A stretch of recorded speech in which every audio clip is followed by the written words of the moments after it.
I'm Nassim. I'm Spyros Makridakis. Anil Gaba. And I'm Robin Hogarth. So, and my friends wrote a book that I highly recommend about behavior under uncertainty and human errors. But there's one particular point I would like to ask you, all right, Spyros. Spyros, you told me that, and that's in your book, that doing a checkup, going to a regular checkup, doesn't increase life expectancy, mostly because of the type 2 error. Yeah, True. and not only that, but it may even be harmful because there's overdiagnosis and overtreatment if you do this test. Okay, and what do you think, Robin? Illusion of control is your work. Illusion of control. The notion is that we think by going on the test we're somehow or other we're getting control over what's happening, but it's totally illusory. There's a nice story I like, which is a guy who won the Spanish lottery once.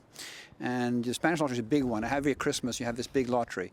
And the journalists came down and they asked him, how come you won the lottery? He said, oh, I thought of the number, I went and got the number 7. And I found the number 7, dreamt of it for 7 nights in a row, and 7 times 7 makes 48, so I found a ticket that had number 48. Now, he had an illusion of control, but he was rich, and that's one of the biggest problems that we face in our thing. The things happen, we get lucky sometimes, we don't know when we're lucky, and things happen other times we're unlucky. And how do we handle luck in life is really the major issue. How about Anil, what do you think? So basically, illusion of control then has a manifestation in the sense that we consistently underestimate the uncertainty around us in all domains. So we don't realize how much randomness there is. Okay, now there's one thing about this endemic illusion of control in society. We understand that we're fooled by, randomness, by error, stuff like that. But this illusion of control, the beauty of your work, you guys, is that we're now a group forming of people analyzing professionals, okay? Mm-hmm. So that it's not among the population that it exists, it's the expert who is a problem, okay? So, so we're calling that the generalized expert problem. Where do you think we're going to go with that research? Well, I think it's very important because experts tend to think because they're experts, they become experts on lots of things. So, for example, but we know, in fact, the research and expertise shows expertise is very limited. You can be an expert in calculating, doesn't mean you're an expert in art literature.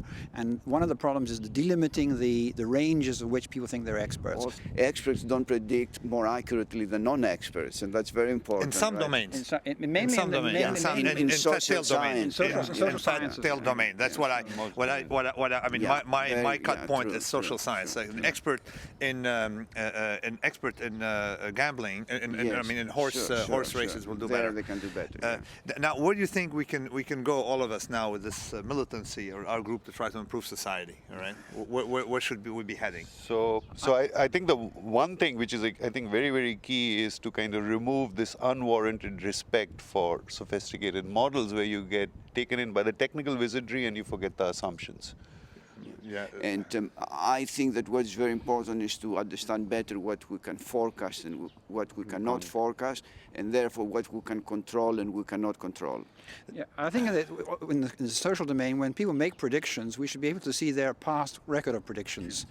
We never have that. People just come along, make a prediction, and we have no record of their past records, and that's something we have to get hold of. But it doesn't solve the problem, because a lot of people can have a great past record, and people may overread into it. Not necessarily. But if we get hold of the records of the people, at least people it's public what they're doing, and I think if these records are public, it's much better. It's very good that we're now moving into analyzing. Now we know that most finance professionals and theorists are pseudo-experts, okay? But now medicine is the area that I think is the most sensitive one, because I think, and if we're right, Spyros, if we apply this analysis, that gains of life expectancy don't come from medical practitioners, right? They come from sanitation, drop in crime, from a lot of things. But also that at the margin, the more money you inject into medicine, the more you're going to have a type 2 error. So we're crossing the point. They're crossing the point into break even, and iatrogenics, the doctor killing patients.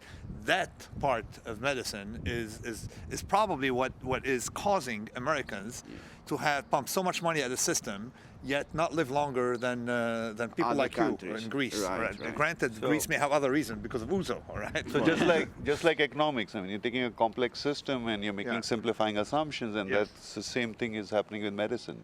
as has happened with economics, basically. And the cost is tremendous, right? Yeah. Of this medical testing and all of these drugs and everything. Yeah, the cost direct and indirect because you're going to overtreat someone and kill people who are otherwise healthy. Okay. Yes. Great. Thanks, everyone. It's a great day in Fontainebleau. Good to meet you. Enjoy it. Great.